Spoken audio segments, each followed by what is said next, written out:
Same পেয়ারে আজকের combo ফার্স্টে আপনারা হ্যামস্টার বিউটি, এটা পুরাটা বাড়িয়ে দেবেন।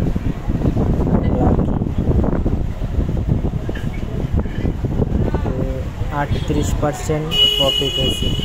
সেকেন্ড হলো ডেভেলপমেন্ট, পুরাটা বাড়িয়ে দেব 51%।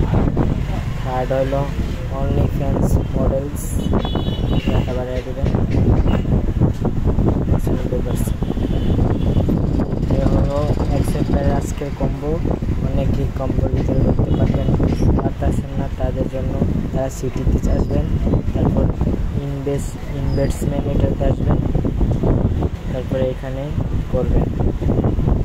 আর এটার ভিতরে আরেকটা আছে ওয়েটস, এখানে Riedel of the day, rubbish of the day সব এখানে আছে। তো এটা 27 দিন পরে লিস্টিং হবে, সবাই এটা করে নেবেন। আমার এগুলো হয়ে গেছে অলরেডি।